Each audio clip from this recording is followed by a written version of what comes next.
So this is your job, you set the time, you're here. I took a lot of time to get here. So it's really important to me that when I ask a question, you actually answer it. I'm talking to you. We can answer the question. Absolutely. That would be great, because I don't expect you to agree with me on everything. I really don't. Okay. But I want you to justify why you do certain things, because you're representing me. And if I understand why you're doing it, I may agree with you. Okay, so it's really important to me. So my question is, this budget that the president has put forth, and I understand that Congress will do all kinds of things with it, legislatively, he doesn't do this. However, he has put forth a one-page budget. I'm not sure how you do that, but he has. And, it's frightening. It's frightening a lot of people with in a lot of different areas and a lot of different services.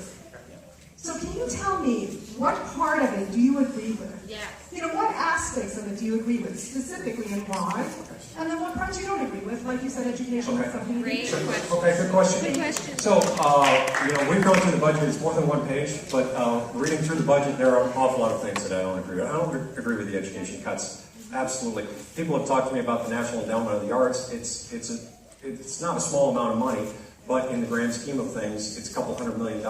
It does an awful lot for people like me, like you, like probably everyone else that has grown up with PBS and things like that.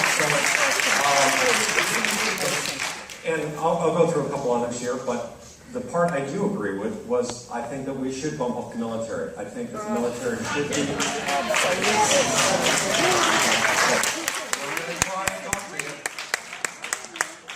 At some point, the military, we gave them a raise last year. The biggest raise we've given the military in 6 years is 2.1%. That bumps up the mark for the spending for defense.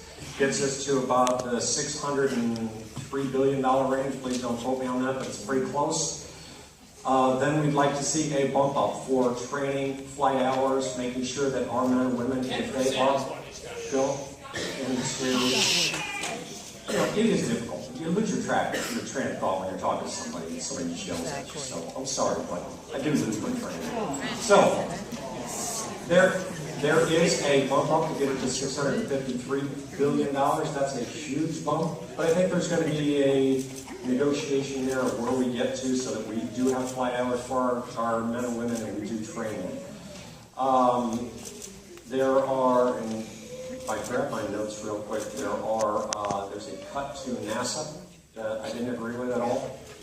Go ahead. I cut to the NIH, I cut to NASA, I cut to school, children's after school. Yeah, the after school program. I put all that into education. Breakfast, elderly, anything that goes just goes on and on. I know that. So I put what a lot of parts those of those things do in you not agree education. with? I'm sorry, excuse me. Yes. What parts of those do you not agree with? Because I get you on the military. I'm with you. I mean, I get that that's important. But not at any cost. It isn't at any cost to me. Yeah. Nor is that wall. Okay? There's no. That's right.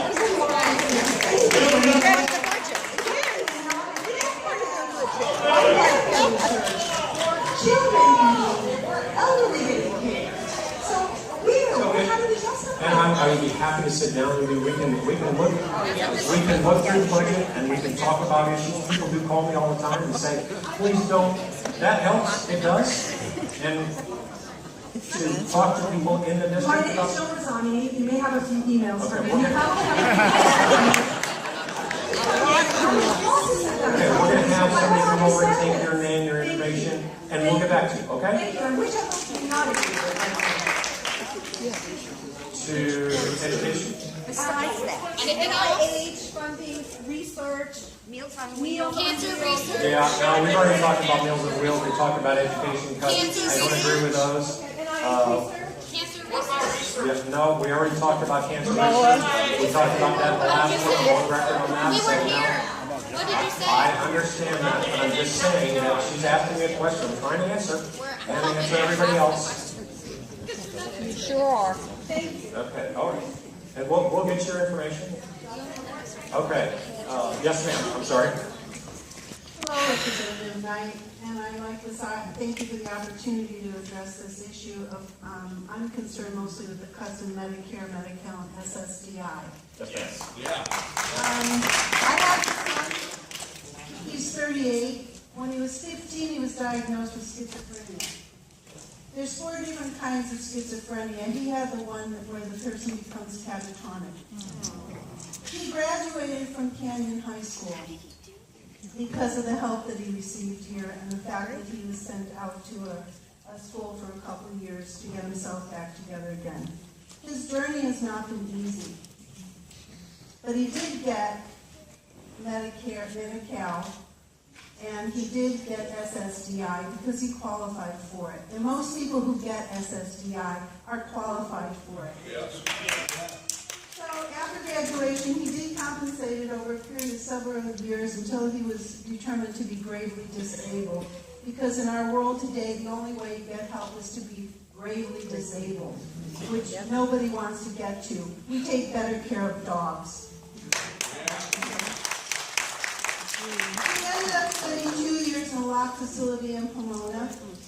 It took that long to get him stabilized until he kind of came back into this world. These are brain disorders. We need research on more brain disorder diseases. He is now living in Pasadena. Sometimes he goes to school. And he would like to work. This was all done because of government help. I don't make enough money to pay for that. It would take everything I earn just to pay for the medication he's been put on. Will you comment and commit to maintaining the current levels of Medicaid, Medicare, and SSDI in the upcoming federal budget? Yeah. Federal budget, we have talked about Medicare, SSDI, Medicaid, going to have to go back in there, but I think that there was regards in there. Yeah, for the president's budget, understand, I'm answering your question. Understand there's going to be an appropriations process that goes through this, and that will be how we spend money, however spends the money. Not seeing anything that we would cut any one of those programs moving forward. So, and you've got my commitment.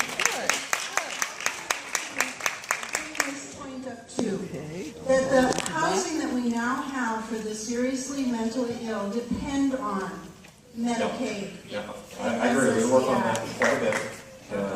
We have so many people that are out on the streets, and I don't hear anybody talking about that either.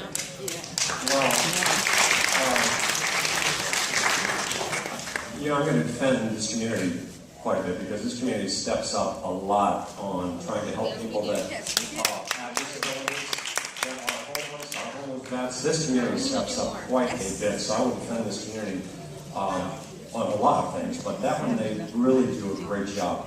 The state has got to step up and the federal government's got to step up on the homeless issues and on the disability issues. Who's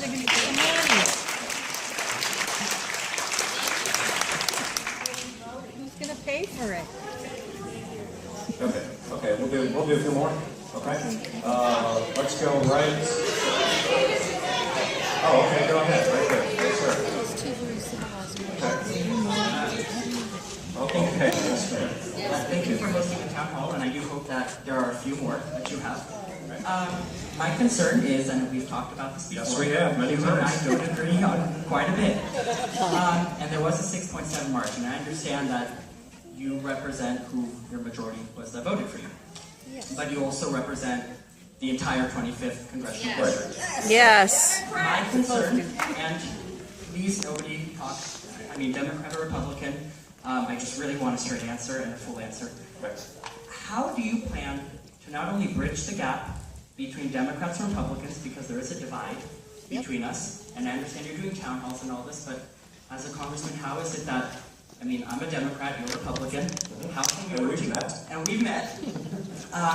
At a protest, but we've met.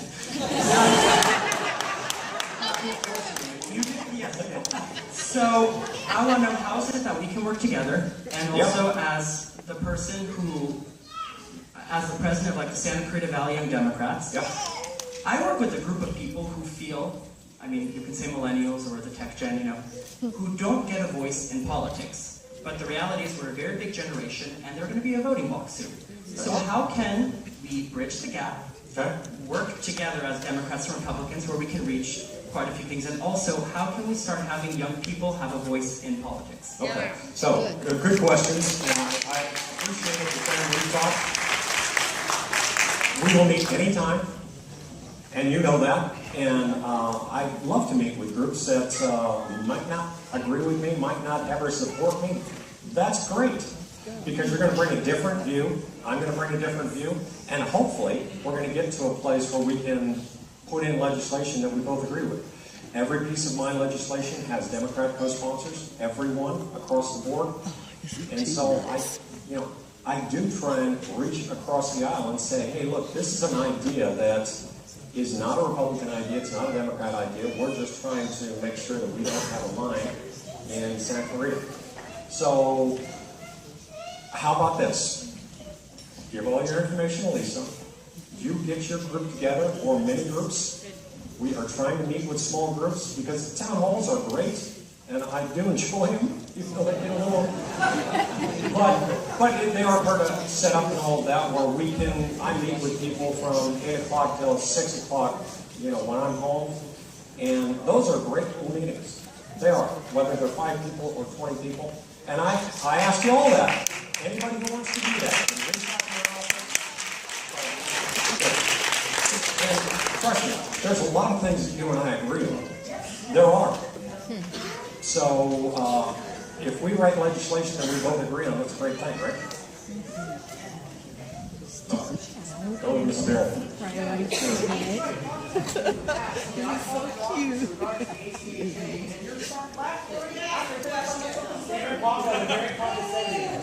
They laughed at you? Oh, yeah, I talked to you.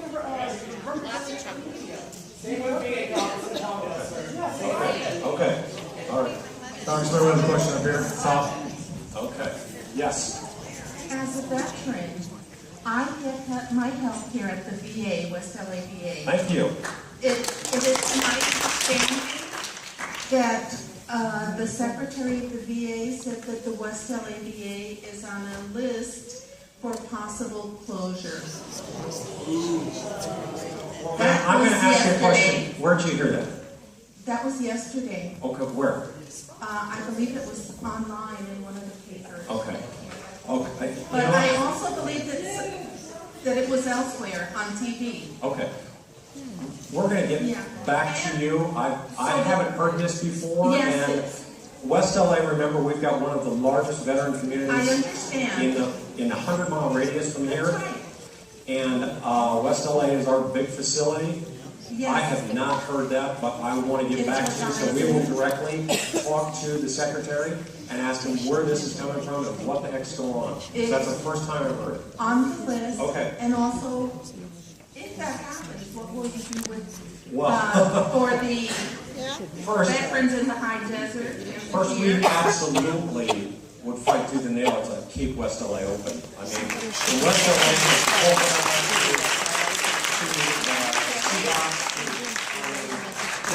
we have some care here in Southern California, but it doesn't quite blanket our veterans. So, No, closing one is, we had 3 VA hospitals. We are down to 1.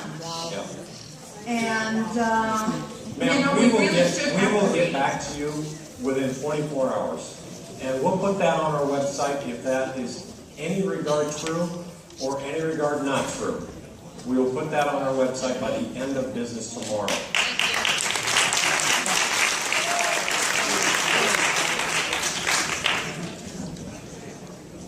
Yep, we're going to get her and then we'll come right down here. Thank you, Congressman. My name is Mary Sullivan, and I've been spending days trolling through trying to see exactly where you stand and where you voted.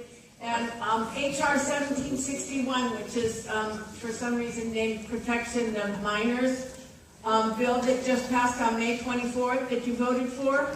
After someone with half of a brain and probably a law degree actually read the whole thing without rubber stamping it, saw that there was no, it's supposed to protect children that are used for the sex trade or for pornography. Yeah, the sex trafficking and make bills. it a harder punishments and stuff for them. But someone read it and said, wait a minute, legally you have not differentiated between the bad guys and the babies that are being rounded up in these things. And so one of the Democrats, I forget which name, entered amendment number 283, which would legally make it so that it was clear that there's bad guys and then there's children who are not going to be held to the same fines, I'm sure you're not going to put a 5-year-old in prison, but those children, because you voted against the amendment that would hold the children to a separate degree, those children, even a 5-year-old, would have a sex offender on their record for the rest of their life. As they're not a prostitute, they're a victim. Why did you vote against the amendment? 1761, ma'am? Is that correct? 1761 was the protection of children, and 283 would have legally made it clear that the children are not to be punished along with the bad guys. Why did you vote against it? Did you not read it?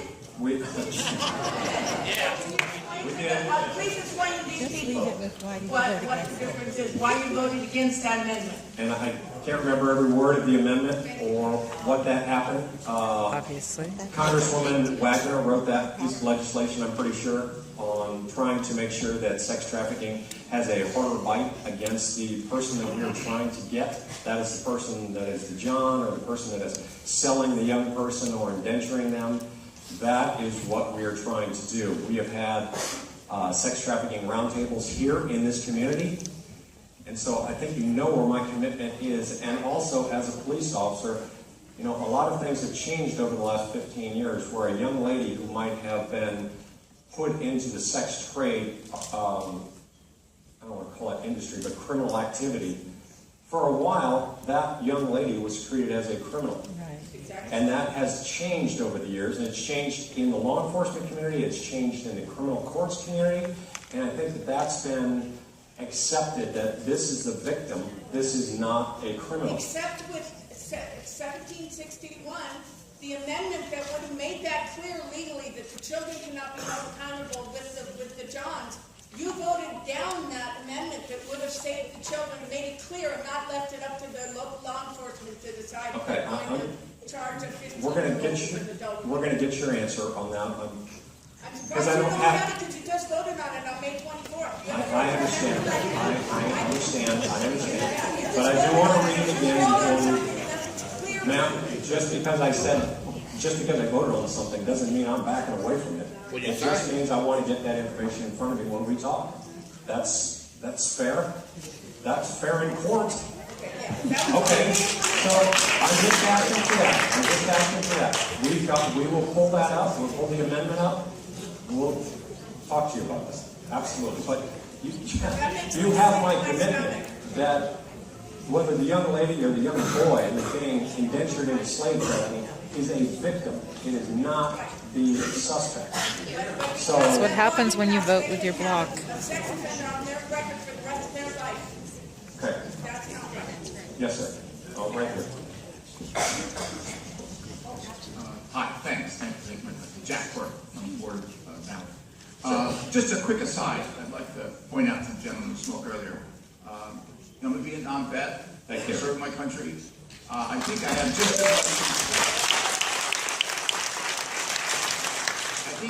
perhaps more respect for the office of the presidency than the current incumbent. I don't agree.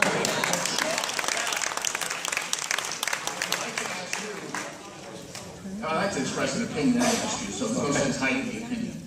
I grew up in a time, I came to adulthood and lived through a time where there was increasing disrespect and distrust for government at all levels. That's become worse and worse as I've grown older. Yep.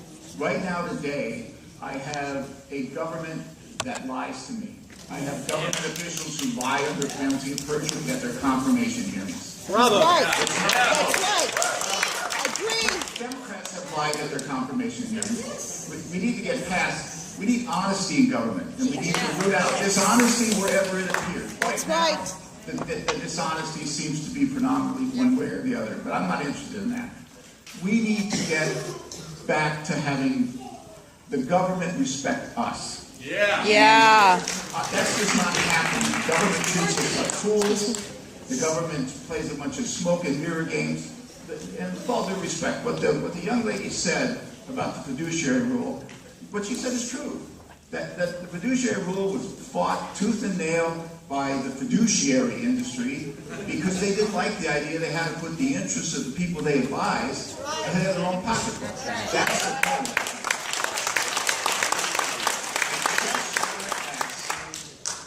When and how is the federal government including yourself and everybody else, when are the elected officials going to start being candid with us and not talking to us like fools?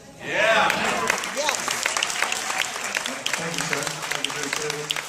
I agree. I think that it is very divisive right now. I think it's divisive not one way or the other, one party or the other. I think it's divisive going two ways. It is. And I like to get back to working on the people's business and doing that instead of all of the rigmarole and garbage that goes on a daily basis that really a lot of us don't think is helpful, right? So that is my commitment. That I told a young person over here that our 3 commitments have been the same for the last 3 years that I've been in Congress, that we work on those aeronautics, we work on veterans, and we work on small business. And maybe you disagree with some of the things that I do. Okay. But the issue is we are still working on those 3 issues and trying to advance those 3 issues so that we can create more opportunities. There's more ability to have expansion of businesses, whether it be small or a large business, and making sure our veteran care. So as a veteran, I can tell you, I spoke in front of 50 veterans yesterday. I'm going to take just a little leeway here. We passed a bunch of veteran bills recently. We passed 8 of them. And I asked veterans yesterday, how is the VA? These veterans were all Vietnam vets, Korean vets, all between probably 58 and about 88. Almost every one of them said the VA is getting better. They're getting better care. That's right. And okay, so another vet saying it's pretty cool. So it's making a turn. Remember, for about 35 years, the VA was great, and veterans said that's the best care anywhere, and then it started to drop off because the administration lost their way. It wasn't the doctors or the nurses or the clinicians, it was the administration at the VA that lost their way. Okay. Well, and we can help you with that if there is an issue with that, and if there is a veteran that cannot get their records or cannot get their DD-214 or something like that. Chris Ward is right over there, and she's the best caseworker in the business on VA. So it is making a turn, and that makes me happy that the VA is getting better. And so those things we agree with, and those things we can work on, and if we can calm down some of the garbage that goes on, we can work, we can get some things done, and success breeds success. So, okay, one more. Yeah, okay. Let's go over here because this has been a real... How about right in the front of the black shirt, or in the middle of the black shirt? Okay, you know what? Let's go to the young lady in the red jacket because she's been... Yeah!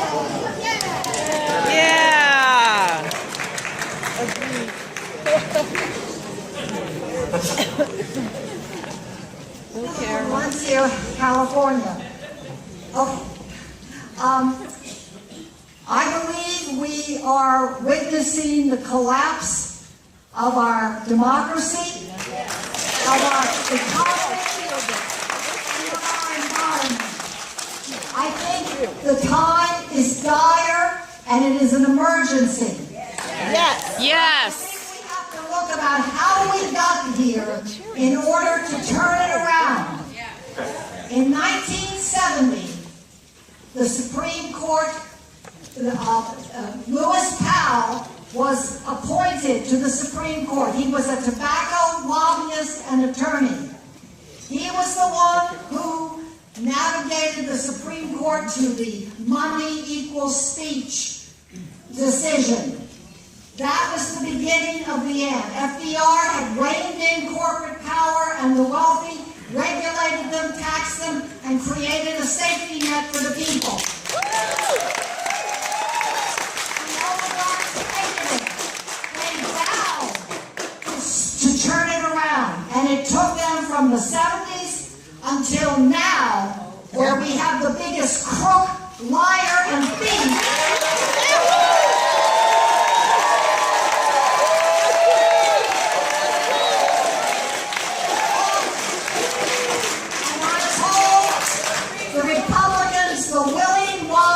Of the corporate thugs, and I call the Democrats the unwilling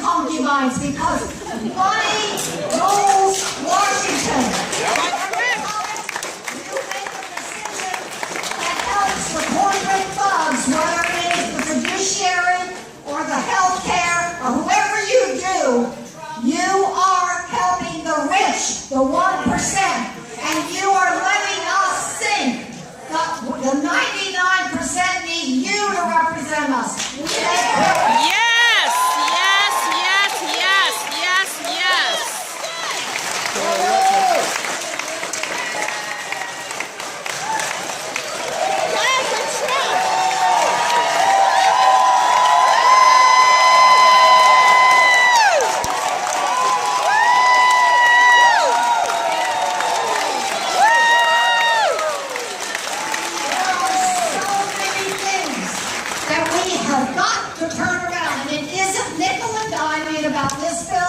Bill. It is the change of the whole structure of government. We have got to get money out of politics. We are now a one-party rule, the same as the Philippines and the same as Turkey and the same as Russia. That's right. And so right now, you have a moral responsibility to stand up for what is right, not what is right for your party. Yes! Yes! Yes!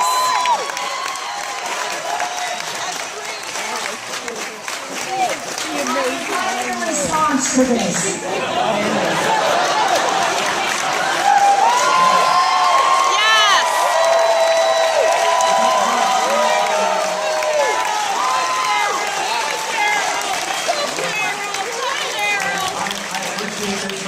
Thank you for coming out to the town hall. Thank you for ending it on a boom. I guess we saved you for the last, right? Because we really started to do something. Thank you all for coming.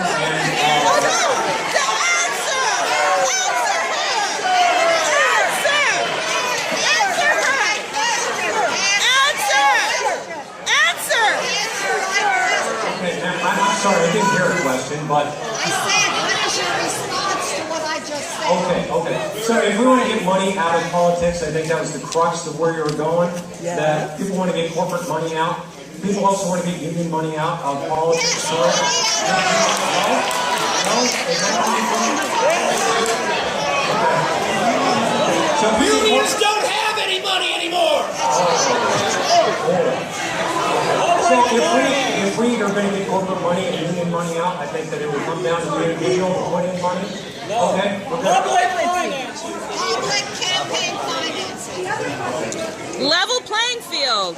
Yes, ma'am. Absolutely. Absolutely. Okay. Absolutely, I am. Yes, ma'am. I am. Okay, thank you all very much.